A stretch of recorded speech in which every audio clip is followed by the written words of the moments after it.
Good evening, everybody. I got a fun problem for you right here. Let me just kind of start here by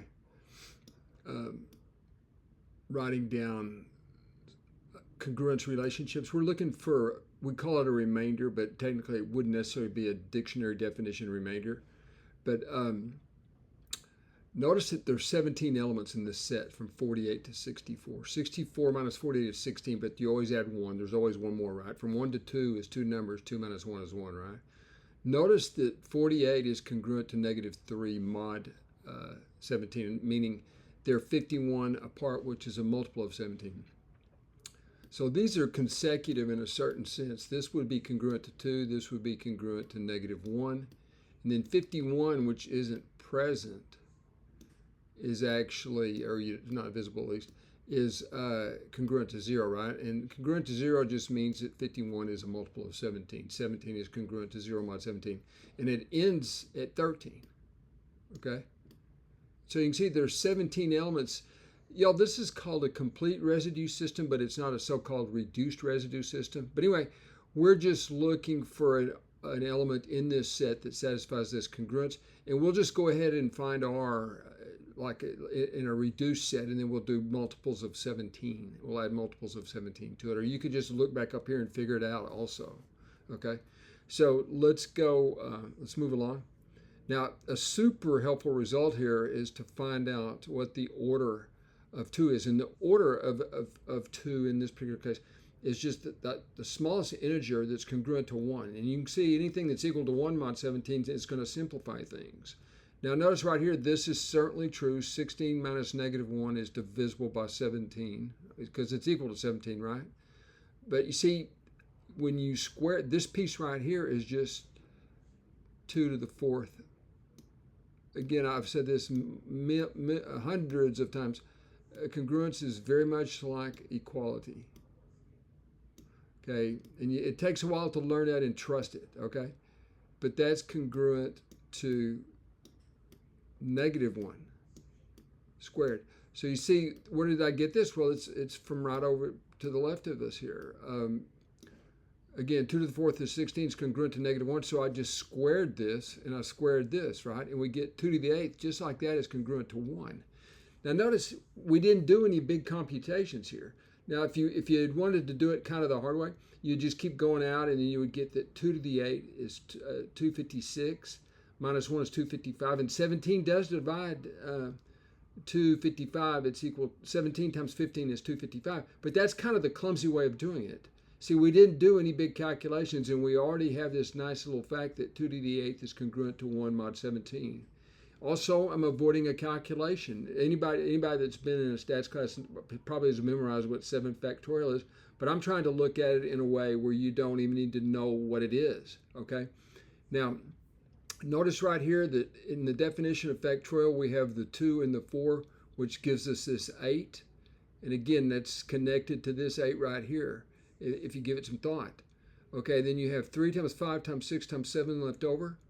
So look at what I'm doing here, folks. I'm taking the number that we're looking at, this crazy looking number with a crazy exponent, and we're reducing it. We're reducing it. Notice that because of this fact right here in laws of exponents, remember the laws of exponents that we'll be using, the one that's we just used right here is if you have a to the m quantity raised to the n, that means you have n copies of m copies. That means you have a to the mn copies, right?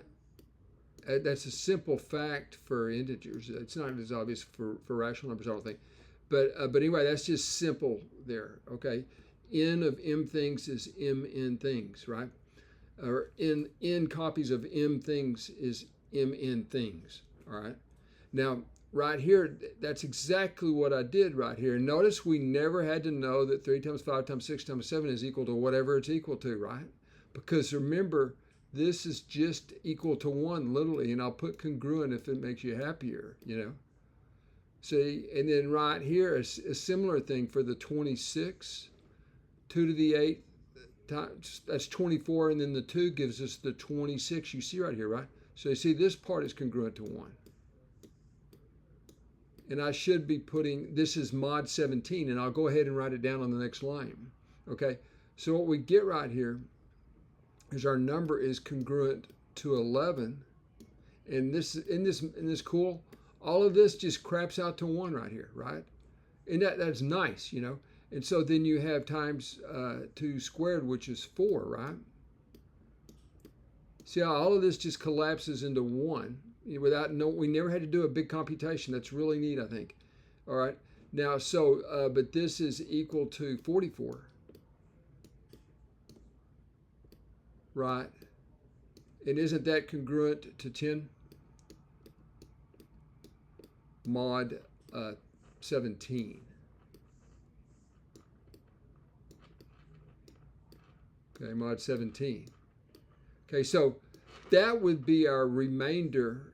And I mean, that would be our dictionary definition of remainder, right? But we want something that's in this set, right? And so we have to add the appropriate, see, so 10 is the like I say, the dictionary definition answer. It's the element in what they call the reduced residue system, okay? So we get 10, but notice we have to have it in this set. Well, we just have to look at what is 10 plus